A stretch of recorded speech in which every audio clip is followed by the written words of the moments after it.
Hari ini kita akan belajar tentang senjata iblis di akhir zaman. Bapak Ibu Saudara, ambil catatannya. Ini sangat berguna untuk keluarga rumah tangga kita. Ini sangat berguna untuk kehidupan kita hari lepas hari.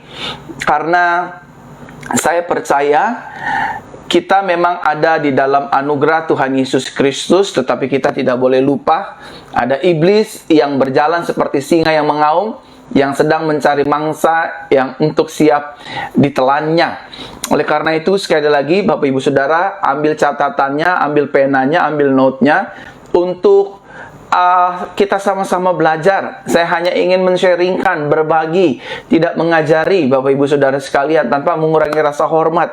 Saya hanya ingin berbagi tentang apa yang Tuhan berikan pada saya buat Bapak Ibu Saudara sekalian dimanapun Anda berada. Baik, malam hari ini kita ada dalam pembahasan senjata iblis di akhir zaman. Nah, ayat yang mendasari kita untuk masuk dalam pembahasan kita di malam hari ini adalah 1 Petrus pasalnya yang kelima. 1 Petrus pasalnya yang kelima, ayatnya yang ke-8. 1 Petrus pasal 5 ayat yang ke-8 dikatakan demikian bagi kita semua pada malam hari ini. Sadarlah dan berjaga-jagalah. Sama-sama katakan dengan saya harus sadar. Belum semua, ada 3.844 jiwa yang menyaksikan siaran langsung ini. Sama-sama katakan dengan saya harus sadar.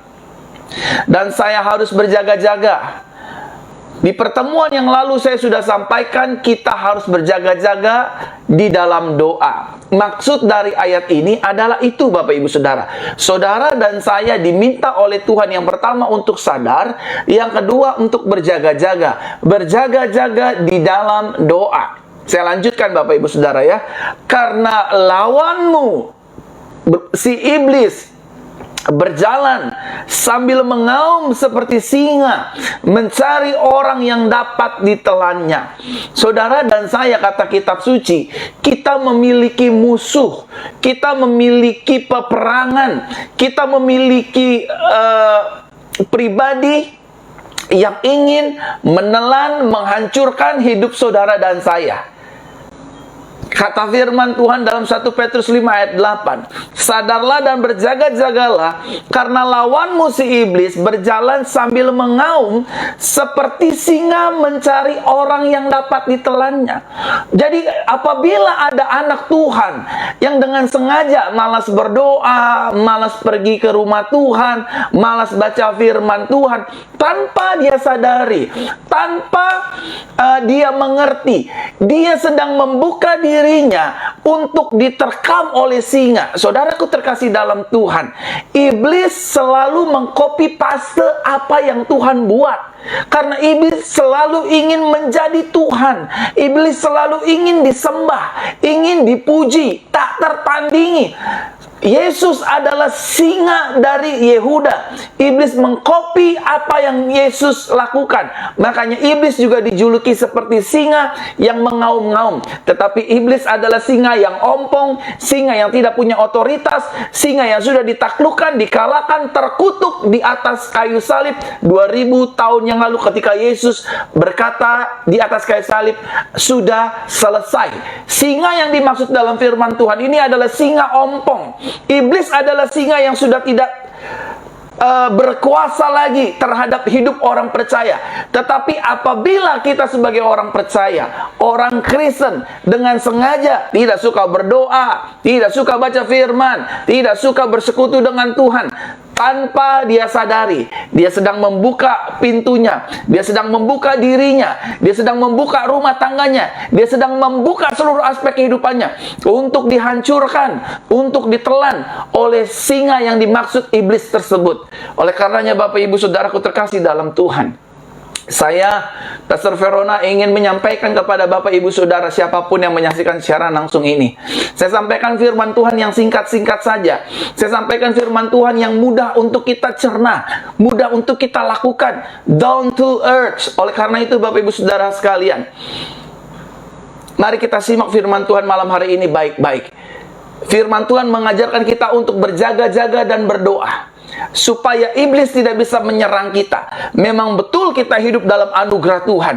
Kita dilindungi Tuhan bukan karena kita berdoa, kita dilindungi Tuhan bukan karena kita berjaga-jaga, tapi karena memang Tuhan sudah ada di dalam kita. Namun ketika kita mulai merendahkan, menyepelekan musuh kita, lawan kita, maka berhati-hatilah saudaraku terkasih dalam Tuhan.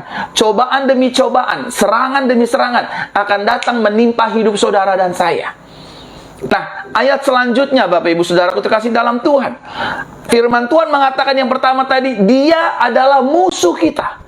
Karena lawanmu, si iblis. Ingat ya, Alkitab menggarisbawahi, lawan kita adalah iblis. Oke, Bapak Ibu Saudara, nanti akan saya bahas di ayat selanjutnya. Sekarang kita lihat Efesus pasal 6 ayat 12. Efesus pasal 6 ayat 12. Mari kita baca bersama-sama. Sebab Efesus 6 ayat 12, Bapak Ibu Saudara, sebab perjuangan kita, perjuangan saudara dan saya, bukanlah melawan darah dan daging, melainkan melawan penguasa-penguasa. Yang pertama, melawan penghulu-penghulu kegelapan di dunia ini. Yang ketiga, melawan roh-roh jahat di udara. Jadi jelas sekali, saudara dan saya memiliki lawan, saudara dan saya memiliki musuh. Itu bukan ipar kita, itu bukan orang tua kita, itu bukan tetangga kita, itu bukan orang-orang di kantor yang memusuhi kita, yang memaki-maki kita, itu bukan lawan bisnis kita, itu bukan orang-orang dalam pelayanan yang mengkhianati kita dari belakang, bahkan itu bukan orang-orang yang teroris, yang ngebom gereja, yang ngebunuh pendeta-pendeta, yang memperkosa anak-anak Tuhan, yang membunuh anak-anak Tuhan, yang menggorok kepala anak-anak Tuhan. Mereka bukan musuh kita. Firman Tuhan mengatakan, mencatat dengan jelas, selama ada darah dan dagingnya, maka mereka bukan lawan kita, mereka bukan musuh kita. Jelas firman berkata, sebab perjuangan kita, atau kata lainnya, sebab pertempuran kita bukanlah melawan darah dan daging. Yang ngebom gereja itu masih ada darah dan dagingnya. Yang ngebunuh pendeta-pendeta dan anak-anak Tuhan dengan cara sadis, itu masih ada darah dan dagingnya. Teroris-teroris, meskipun mereka sadis, mereka tetap bukan musuh kita. Mereka adalah musuh negara karena mereka berhadapan dengan hukum negara. Tetapi mereka bukan musuh kita. Oleh karenanya tidak boleh anak Tuhan, siapapun yang menyaksikan siaran langsung ini, mengutuki gerakan-gerakan teroris. Saya mengutuk gerakan teroris yang ngebom gereja A, gereja B, gereja C.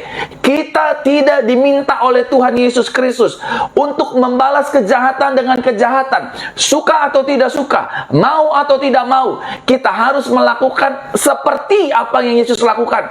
Ketika Yesus tergantung di atas kayu salib, kakinya berlubang paku, tangannya berlubang paku, tubuhnya sudah dihancurkan, sudah dipecuti, dicambuki 40+1. Dia berkata kepada Bapa, Bapa ampunilah mereka sebab mereka tidak tahu apa yang mereka perbuat. Saudaraku terkasih dalam Tuhan, Yesus mengajarkan kita untuk mengampuni. Yesus mengajarkan kita untuk mengasihi, meskipun nyawa kita taruhannya. Kenapa begitu? Karena inilah perintah Tuhan Yesus Kristus. Sama seperti Stefanus, waktu ketika Stefanus dirajam oleh batu, ditimpuki oleh batu. Siapa yang menimpuki Stefanus? Orang-orang Yahudi, orang-orang agamawi, orang-orang yang kenal firman Taurat. Justru mereka yang membunuh Stefanus, tetapi Stefanus berkata, Tuhan, terimalah rohku dan jangan tangguhkan dosa ini kepada mereka.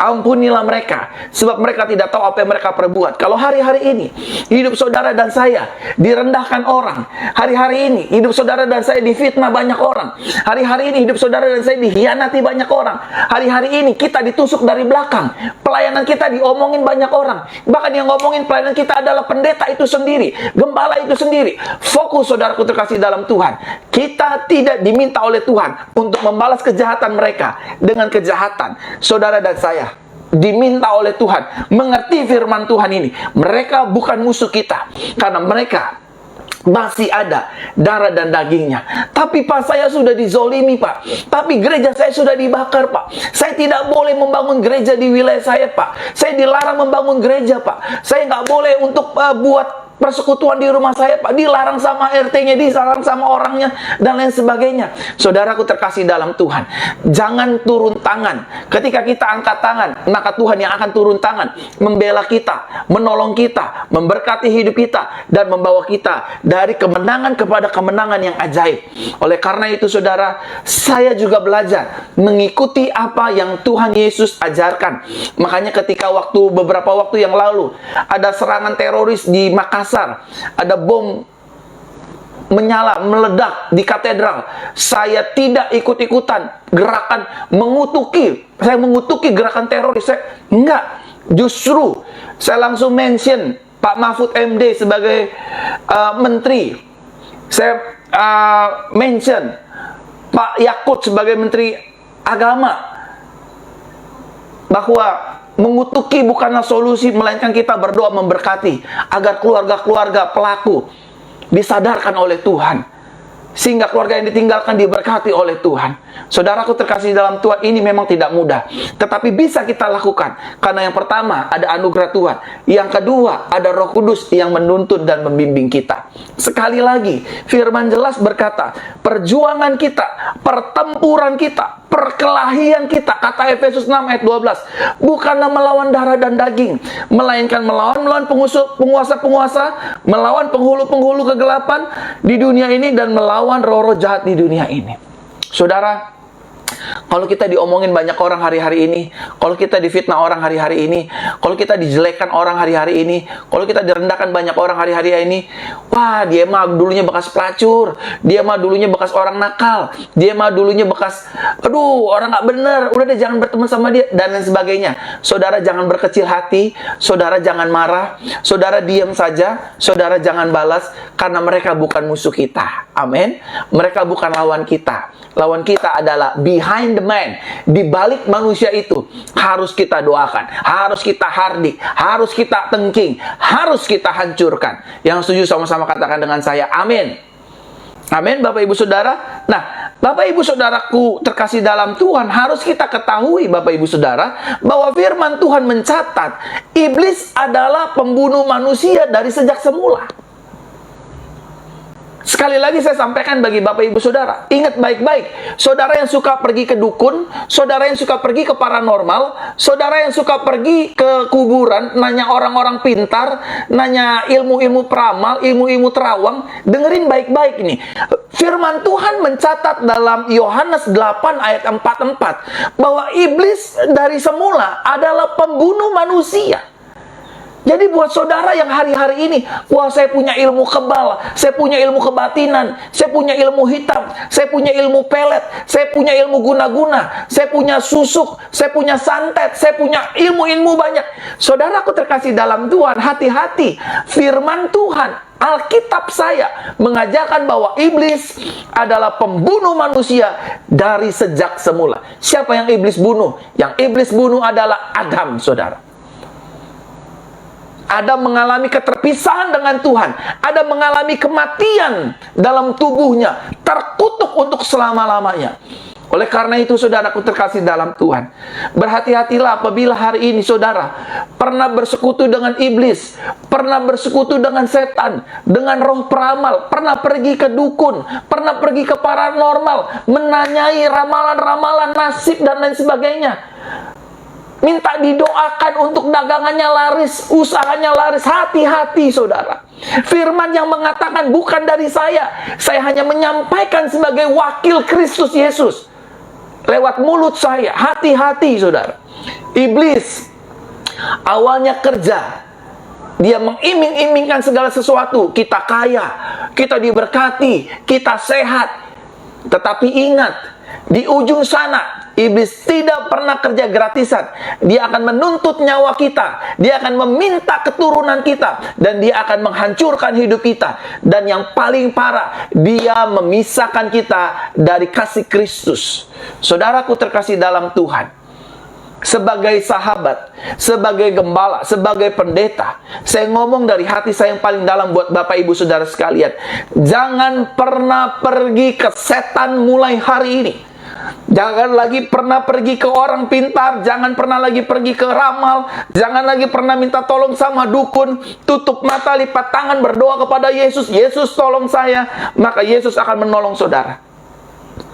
Tapi Pak, suami saya diguna-guna Pak, saya harus pakai dukun yang hebat lagi. Stop, balas yang jahat dengan yang jahat. Musuh kita boleh pakai guna-guna, musuh kita boleh pakai ilmu setan, ilmu dukun, ilmu santet. Kita hanya berdoa, Tuhan Yesus, darahmu melindungiku, darahmu membebaskanku. Maka saudara akan melihat, saudara akan diberkati oleh Tuhan. Amin. Amin, Bapak Ibu Saudara. Iblis dari awalnya adalah pembunuh manusia. Jadi jangan ada satupun di siaran langsung ini yang mau bersentuhan, berhubungan dengan iblis. Tapi Pak, di sana Pak jago Pak, dia cuma doa-doa sambil sembur-sembur, orang bisa jalan. Buat apa kita bisa jalan? Buat apa kita sembuh kalau akhirnya hidup kita ada di neraka? Buat apa Bapak Ibu Saudara? Iblis itu dibuang oleh Tuhan dari sorga menuju neraka. Saudaraku terkasih dalam Tuhan, jangan mau terkena tipu rayu muslihat iblis. Iblis itu iblis. Iblis itu adalah pribadi yang jahanam, saudara. Pemberontak, saudaraku terkasih dalam Tuhan. Jangan pernah mau melibatkan diri. Saudara-saudara, wanita-wanita khususnya, yang pernah pasang susuk, yang pernah pasang guna-guna, yang pernah pasang pelet. Berhenti. Aku ngomong nih dari hatiku yang paling tulus, yang paling dalam. Ujungnya nyawamu yang menjadi taruhannya. Dan tidak ada tempat buat siapapun di sorga bagi mereka yang berhubungan dengan dukun, setan, paranormal, ilmu guna-guna. Nggak ada tempat, saudara. Maafkan saya, karena itu firman. Tapi kalau hari ini engkau berkata, Tuhan ampuni saya, maafkan saya, kuduskan saya dengan darahmu, maka mulai malam hari ini engkau akan dibebaskan, engkau akan dimerdekakan, engkau akan dipulihkan, dan namamu akan kembali terdaftar di dalam kerajaan sorga. Saudaraku terkasih dalam Tuhan, iblislah yang membuat hidup manusia pada akhirnya jatuh ke dalam dosa. Di Taman Eden, iblis pada akhirnya yang membuat hidup manusia terpisah dari kasih Tuhan. Di Taman Eden juga iblislah pada akhirnya yang membuat manusia pada akhirnya memberontak kepada Tuhan. Dalam Kejadian pasal ketiga, Bapak Ibu Saudara bisa baca. Saudara bisa baca Kejadian pasal 3. Bagaimana iblis dengan kelicikannya, dengan dustanya, dia bohongin Adam, dia bohongin manusia untuk melawan Tuhan, untuk berontak kepada Tuhan. Oleh karena itu, Bapak Ibu Saudaraku terkasih dalam Tuhan, firman Tuhan mengajarkan kepada saudara dan saya untuk tetap berjaga-jaga di dalam doa setiap waktu. Sama-sama katakan dengan saya, Bapak Ibu Saudara, 5.459 orang yang menyaksikan secara langsung ini. Saya harus berjaga-jaga di dalam doa. Amin. Lagi sama-sama katakan dengan saya harus berjaga-jaga di dalam doa. Belum semua, sekali lagi sama-sama katakan dengan saya harus berjaga-jaga di dalam doa. Saudaraku, saya minta maaf. Saya menghormati kalau Bapak Ibu Saudara punya uang yang banyak. Saya menghargai Bapak Ibu Saudara yang punya uang di deposito miliaran, ratusan miliar. Saya sangat menghargai, tetapi saya minta maaf. Uangmu yang di deposito yang miliaran, yang ratusan miliar, kalau boleh saya jujur mengatakan ini, uangmu yang deposito miliar-miliaran tidak bisa menjaga rumah tanggamu dari perselingkuhan dan perzinahan. Tidak bisa menjaga suamimu untuk tidak memiliki wanita lain. Hanya doa yang bisa menjaga suami kita dari perselingkuhan. Hanya doa yang bisa menjaga rumah tangga kita dari perceraian. Hanya doa yang bisa menjaga anak-anak kita jauh dari yang namanya pergaulan bebas, jauh dari yang namanya seks bebas, jauh dari yang namanya narkoba, jauh dari yang namanya hamil di luar nikah. Hanya doa yang bisa melindungi kita dari wabah pandemik global ini. Hanya doa yang bisa menjagai setiap bisnis dan usaha kita. Hanya doa yang bisa melindungi pelayanan kita. Tahukah Bapak Ibu Saudaraku terkasih dalam Tuhan, tidak selama-lamanya uang bisa membuat hidup kita tenang. Tidak selama-lamanya pangkat, kedudukan, jabatan, posisi, nama baik, ketenaran bisa menjaga dan membuat tenang hidup kita. Seringkali uang tidak bisa menjaga hidup kita dari pandemik ini. Ada banyak orang kaya, orang miskin, orang susah, semua terpapar virus. Buktinya uang nggak bisa menyelamatkan kita. Ada banyak orang yang punya pangkat, punya kedudukan, ketenaran, ujung-ujungnya kecelakaan. Saudaraku terkasih dalam Tuhan, yang bisa menjagai saudara dan saya dari segala malapetaka, dari segala kesialan, dari segala kehancuran, dari segala pandemik ini. Ketika saudara tutup mata, lipat tangan, berdoa, Tuhan Yesus, tolong saya, jagai saya, berkati saya, lindungi saya. Saya percaya di dalam nama Yesus, aku diberkati, aku dilindungi, aku disertai, aku dijauhkan dari senjata panah iblis yang jahat, in Jesus name. Aku percaya, aku yakin, aku dalam perlindungan Tuhan. Amin. Maka saudara akan dilindungi, rumah tangga saudara akan dijagai, hidup saudara akan diberkati. Tetapi sebaliknya, kalau saudara berkata, Pak, tenang Pak, saya punya banyak uang Pak, saya bisa bayar orang Pak. Oke, saudara bisa bayar orang, tetapi saudara tidak bisa bayar anak saudara jatuh dalam narkoba. Saudara nggak bisa bayar untuk anak saudara tidak melakukan hubungan seks di luar nikah.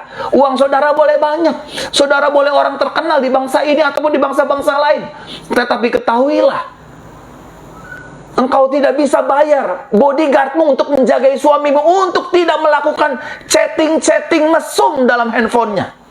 Nggak bisa, saudara. Yang bisa menjaga itu semua, ketika aku berdoa, mujizat itu nyata. Bukan karena kekuatan, tetapi rohmu ya Tuhan.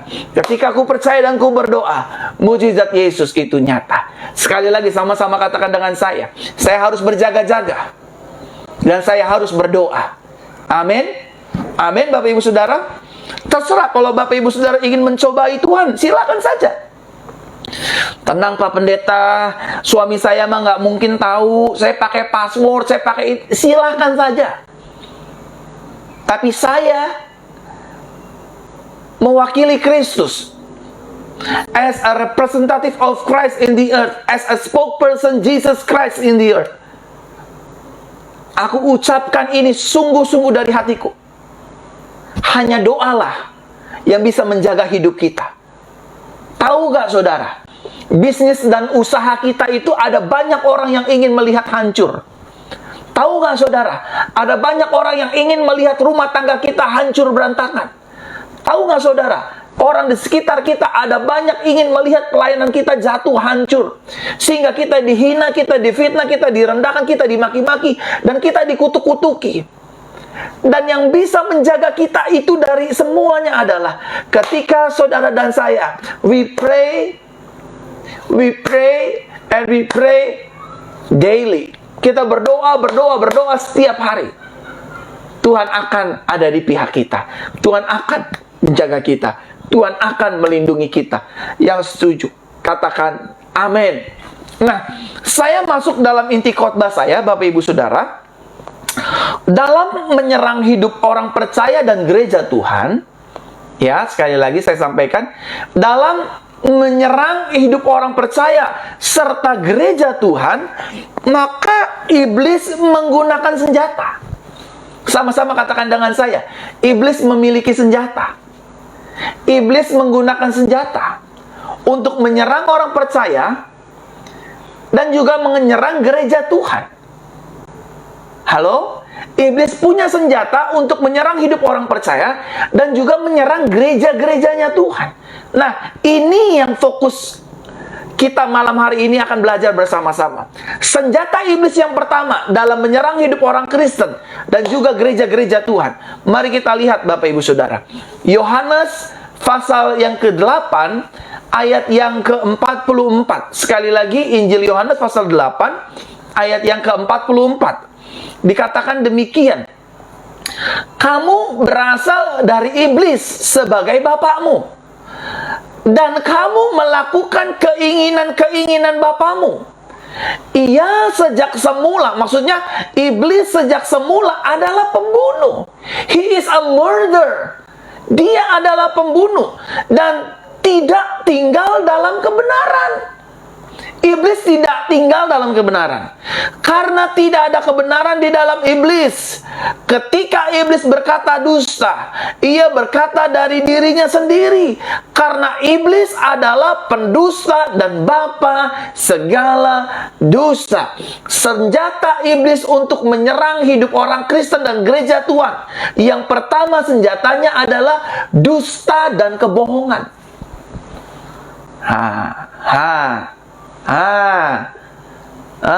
Ayo Bapak Ibu yang suka berdusta, yang suka berbohong. Jangan sampai kita menjadi anak setan, saudara. Jangan sampai kita menjadi anak iblis, saudara. Kita pergi ke gereja, kita baca firman Tuhan, kita kembalikan perpuluhan, tapi kelakuan kita seperti kelakuan anak setan, saudara. Kelakuan kita seperti kelakuan anak iblis. Apa ciri kelakuan anak setan? Apa ciri kelakuan anak iblis? Yang pertama, dia hidup di dalam dusta, kebohongan.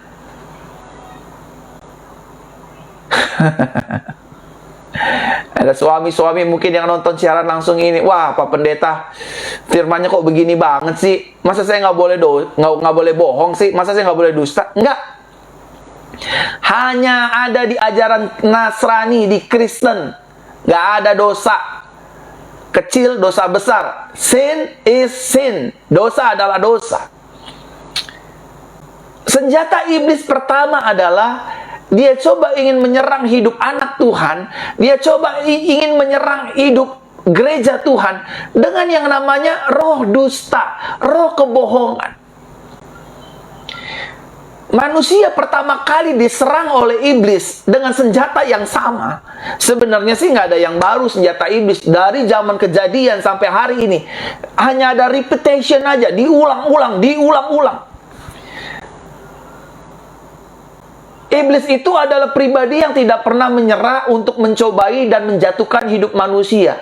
Makanya kitab suci mengatakan dia adalah pembunuh manusia dari semula. Senjata iblis menyerang hidup orang percaya dan menyerang gereja Tuhan di akhir zaman ini. Dia menggunakan dusta. Dia menggunakan kebohongan.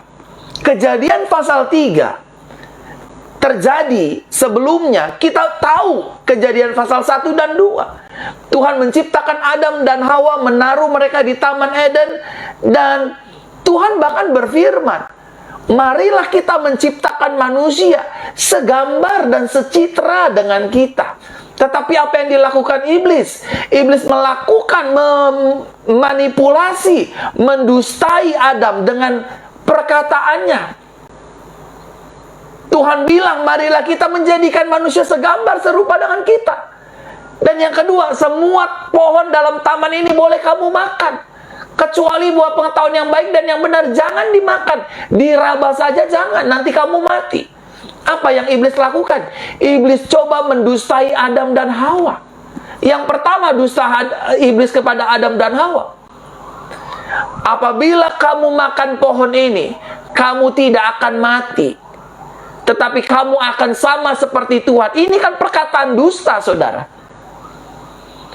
Memang Tuhan pada awalnya menciptakan kita segambar dan secitra. Tapi iblis rayu, kalau kamu makan pohon ini, buah ini, kamu akan seperti Tuhan. Kamu akan seperti Elohim. Nah, saudara. Dan Tuhan bilang, kalau kamu makan buah ini, kamu mati. Tapi iblis berdusta lagi. Iblis berdusta lagi untuk kedua kali. Dia bilang, kalau kamu makan pohon ini, sekali-kali kamu nggak akan mati.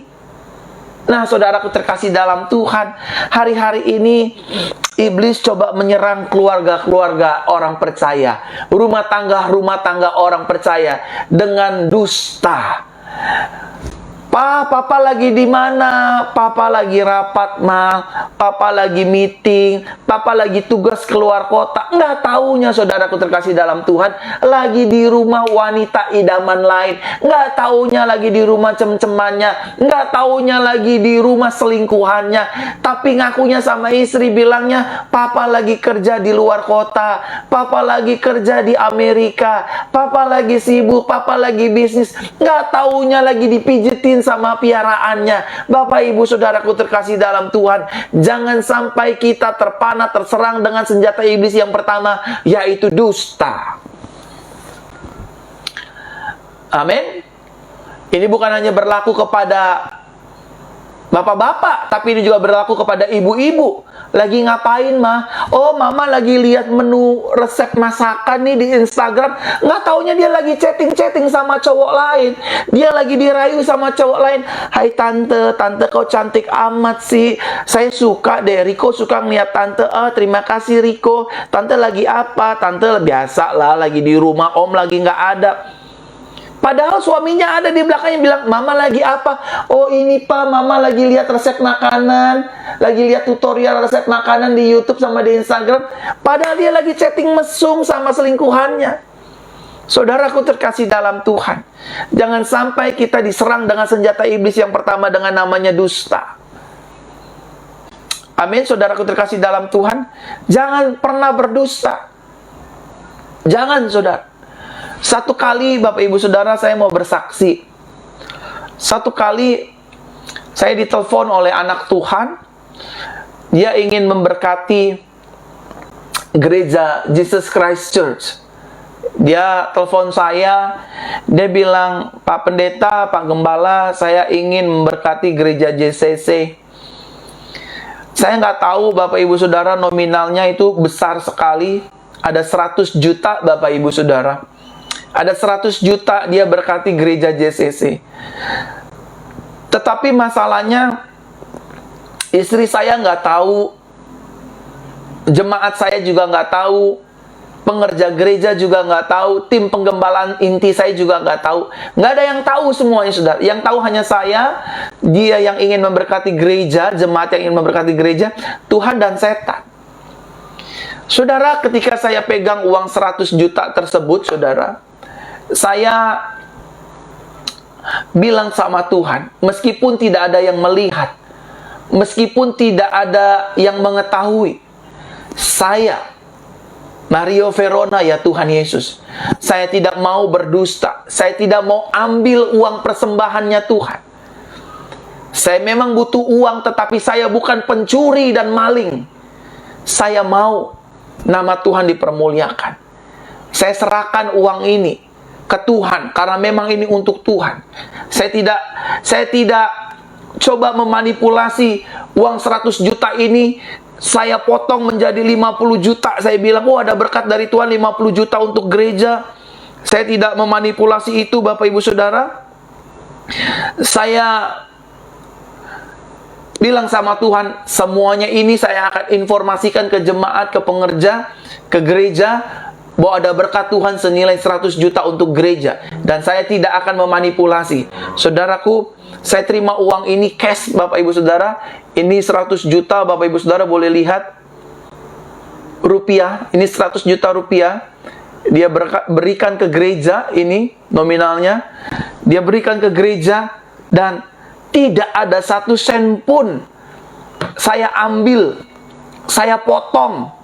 Tidak ada 1 sen pun saya ambil, saya potong. Saya taruh ke bank, saya tulis, saya foto, saya kirim ke grup pengerja, saya kirim juga ke grup pelayan Tuhan, saya kirim juga ke orang yang memberkati itu. Saya tidak mau berdusta, saya tidak mau mencuri, meskipun tidak ada yang melihat, meskipun tidak ada yang tahu. Tapi ini uang Tuhan. Saya adalah anak Tuhan yang punya integritas. Dilihat atau tidak dilihat siapapun, saya dilihat oleh Tuhan. Jadi saya tidak mau berdusta, saya tidak mau berbohong. Ingat, senjata yang pertama iblis coba hancurkan hidup orang Kristen dan juga gereja Tuhan adalah dusta. Ada banyak gereja-gereja Tuhan berkata, Bapak Ibu Saudara, mari sumbang pembangunan gereja, mari sumbang pelayanan gereja, tetapi ujung-ujungnya tidak dipakai untuk pembangunan gereja, tetapi dipakai untuk hidupnya sendiri, dipakai untuk pendetanya sendiri. Ini namanya dusta dan kebohongan. Oleh karena itu, saudaraku terkasih dalam Tuhan, jangan sampai hidup kita terserang panah si jahat, yaitu dusta. Yang kedua, senjata iblis di akhir zaman. Lihat Yohanes pasal 13. Lihat Yohanes pasal 13 ayatnya yang kedua. Yohanes pasal 13 ayatnya yang kedua. Dan ketika perjamuan malam hampir usai, iblis menaruh ke dalam hati Yudas Iskariot, anak Simon, untuk mengkhianati. Jadi yang kedua, senjata iblis di akhir zaman untuk menghancurkan hidup orang Kristen, rumah tangga orang Kristen, dan gereja Tuhan. Iblis memberikan namanya roh pengkhianatan dan pemberontakan. Sama-sama katakan dengan saya tidak boleh menjadi pengkhianat. Sama-sama katakan dengan saya tidak boleh menjadi pemberontak. Amin. Dalam pekerjaan saudara jangan ada yang menjadi pengkhianat. Saudara harus belajar setia. Iblis taruh roh pemberontakan dan roh pengkhianatan di hati Yudas. Iblis juga taruh roh pengkhianatan dan pemberontakan di hati Adam dan Hawa. Sehingga pada akhirnya Adam dan Hawa memberontak terhadap Tuhan, mengkhianati Tuhan. Hari-hari ini saya mohon kepada Bapak Ibu Saudara yang menyaksikan siaran langsung live ini, jangan biarkan rumah tangga kita diisi dengan pengkhianatan dan pemberontakan. Jangan. Apa sih ciri pemberontakan? Berpisah. Dosa yang pertama kali terjadi di sorga adalah dosa pemberontakan. Dan itu dilakukan oleh iblis, saudara. Dan iblis coba mengulanginya kembali yang kedua kali di Taman Eden. Di sorga, iblis sudah memberontak terhadap Tuhan. Di Taman Eden sekalipun, dia juga coba untuk memberontak untuk kali yang kedua. Dia pakai Adam untuk melawan Tuhan. Wow, bayangkan saudaraku terkasih dalam Tuhan. Makanya kata dasar dari perceraian itu adalah pemberontakan, pemisahan diri. Aku mau cerai aja, aku mau pisah aja. Itu kan artinya aku nggak mau sama kamu, ngeberontak, saudara. Padahal Tuhan bilang jangan bercerai. Saudaraku terkasih dalam Tuhan,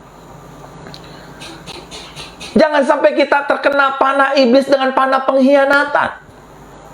Firman jelas berkata, hai suami, cukuplah satu istri, istri cukuplah satu suami. Jangan ada lagi wanita lain, simpanan lain, dan lain sebagainya. Saudara, saya sering kali itu dikirimin foto-foto nggak jelas sama perempuan. Saya mohon ya, buat Bapak Ibu Saudara, jemaat-jemaat Facebook, jangan ada yang kirimin foto-foto aneh. Percuma, saya juga nggak bisa digituin Bapak Ibu Saudara. Saya selalu kasih tahu istri saya, nih ada perempuan gila nih kirim foto-foto aneh. Saya bilang sama istri saya, blokir pi, saya blokir. Saudaraku terkasih dalam Tuhan, jangan kita menjadi pengkhianat. Jangan kita menjadi pemberontak. Dalam kantor, dalam pekerjaan kita berontak, saudara. Dalam pelayanan, dalam gereja kita jadi orang yang berontak, ngerasa diri paling tahu. Ngelawan gembala, ngelawan pendetanya, kita berontak, saudara. Saya cuma mau bilang ya, orang-orang yang punya hati memberontak, orang-orang yang punya hati pengkhianat, orang-orang kayak gini nggak akan hidup dalam damai sejahtera. Ketika saudara berontak, ketika saudara menjadi pengkhianat, saudara akan hidup dalam rasa emosi, rasa ketidakpuasan, rasa iri, rasa dengki sama orang di sekitar kita. Ada banyak orang hidup dalam roh pemberontakan, roh pengkhianatan. Istri berontak terhadap suami, suami mengkhianati istri, sehingga pada akhirnya rumah tangga dipertaruhkan, anak-anak jadi korban dari egoisnya orang tua. Saudaraku terkasih dalam Tuhan, jangan berontak. Pelayan-pelayan Tuhan, jangan berontak. Kalau saudara tanya sama saya, Pak, pernah berontak gak? Pernah. Satu kali saya berontak dari gembala saya. Dulu waktu saya masih pemuda, saya lawan gembala saya, karena saya pikir saya tahu firman, saya pinter dan lain sebagainya.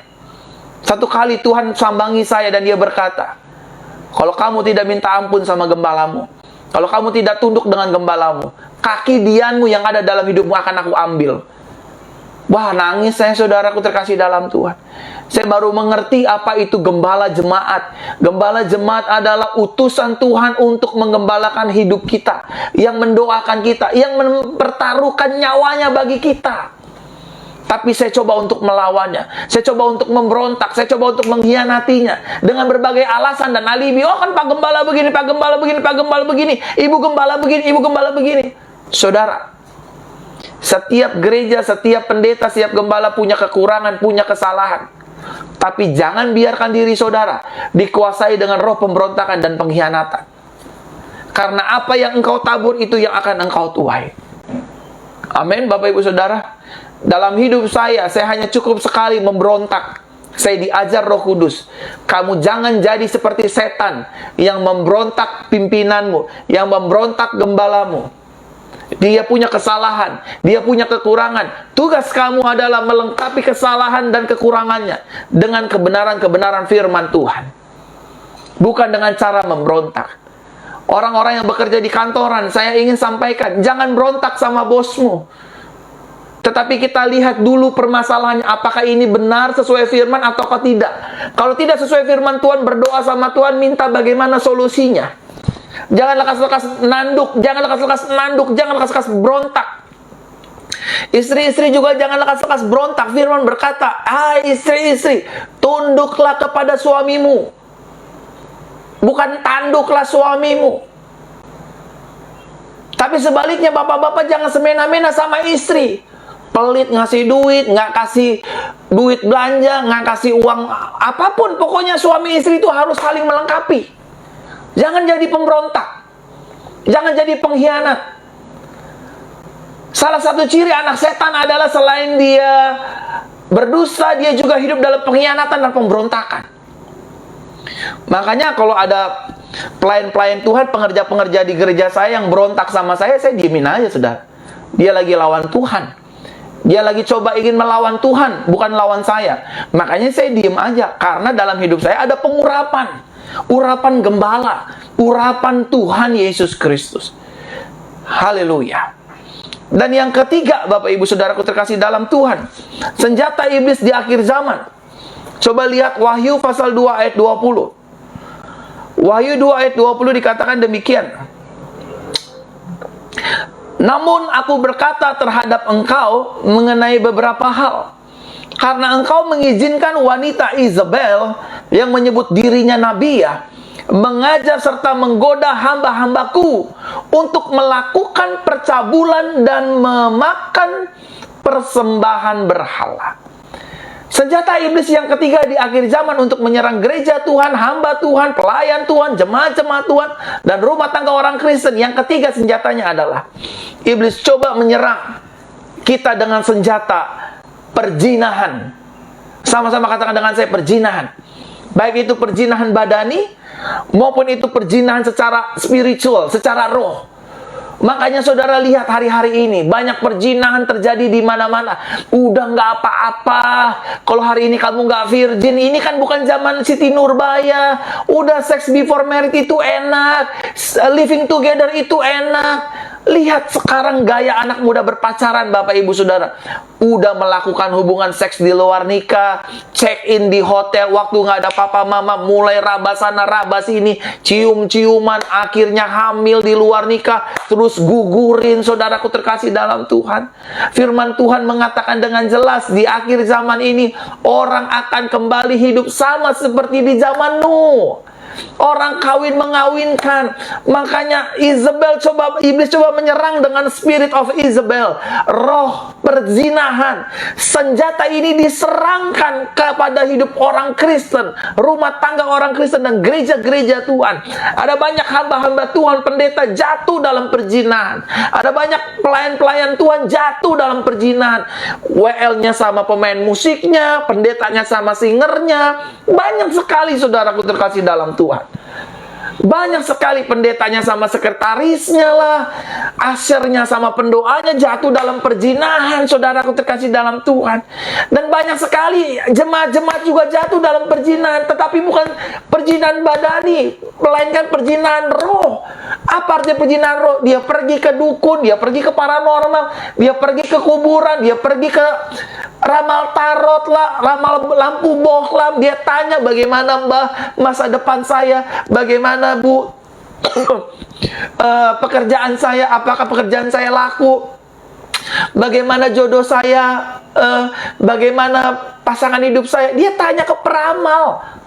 Aduh, Tuhan Yesus Kristus.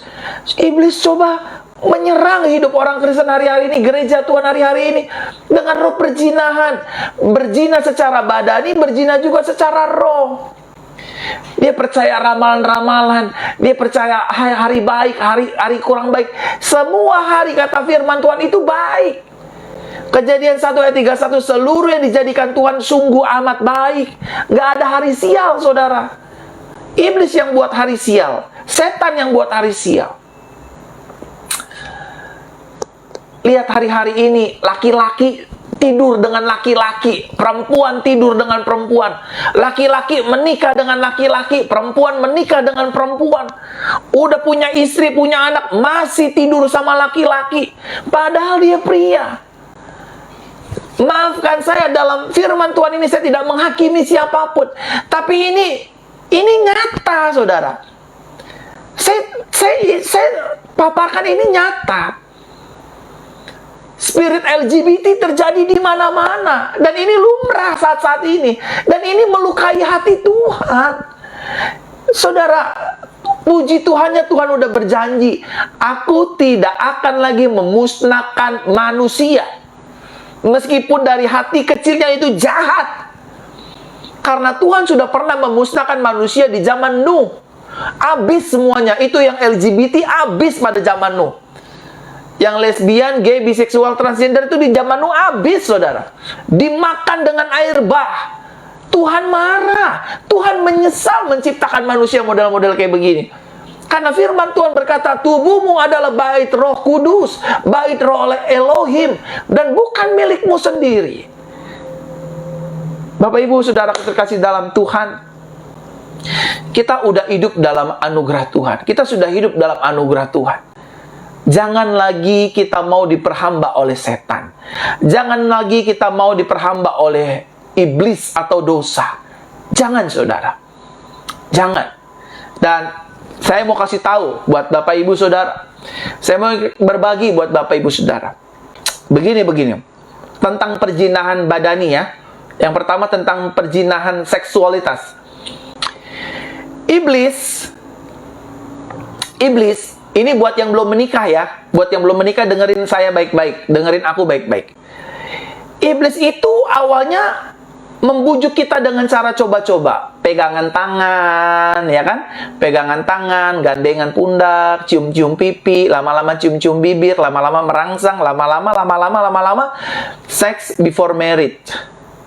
Ya, 1 kali nggak hamil, 2 kali nggak hamil, 3 kali melakukan seks before marriage, nggak hamil juga.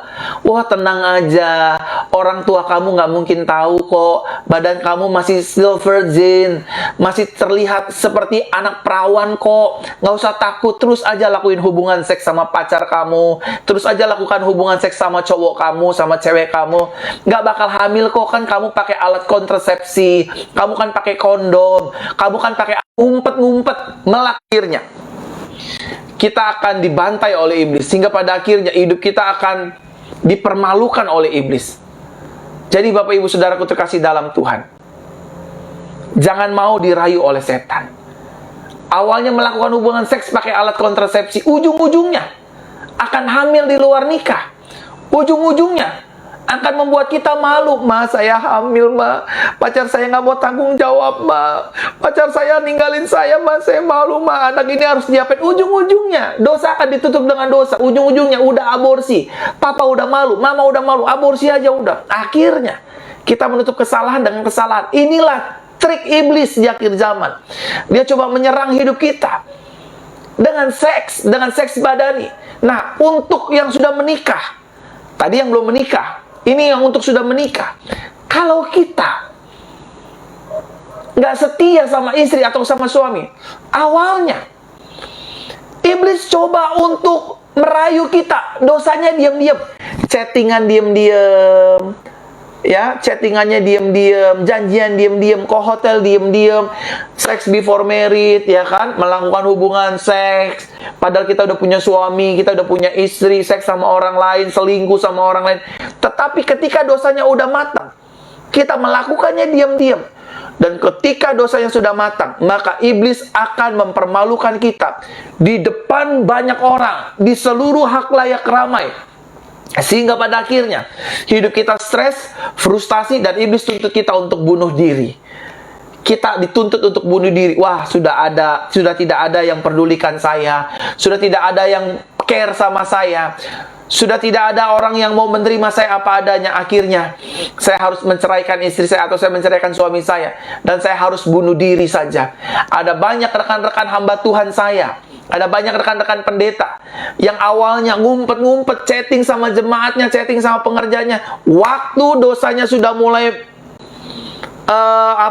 sudah berbuah, sudah matang, iblis buat malu di depan umum. Waktu berjinahnya diam-diam, check in di hotelnya diam-diam, check in sama pasangan selingkuhannya diam-diam. Waktu ketahuan, dibikin malu di depan umum, sehingga pada akhirnya kita dipojokkan oleh setan untuk mengakhiri hidup kita dengan cara bunuh diri. Ini yang seks badani, yang sudah menikah ataupun yang belum menikah. Selanjutnya, iblis coba menyerang kita dengan roh perzinahan. Tadi yang badani, sekarang roh. Buat setiap kita yang sering pergi ke dukun, ke paranormal, ke orang pintar, yang pernah tanya roh peramal, yang pernah pasang susuk, pasang guna-guna, yang pasang apapun lah di orang pintar, yang pernah nyantet orang, yang pernah macam-macam. Ingat, setan tidak pernah kerja gratisan. Yang akan diincar adalah hidup kita, anak-anak kita yang akan dituntut. Makanya ada banyak sebagian, saya tidak bilang semua ya, beberapa orang yang pergi ke paranormal, orang pergi ke dukun, orang yang pergi ke ilmu hitam, anak-anaknya jadi tumbal, anak-anaknya jadi korban.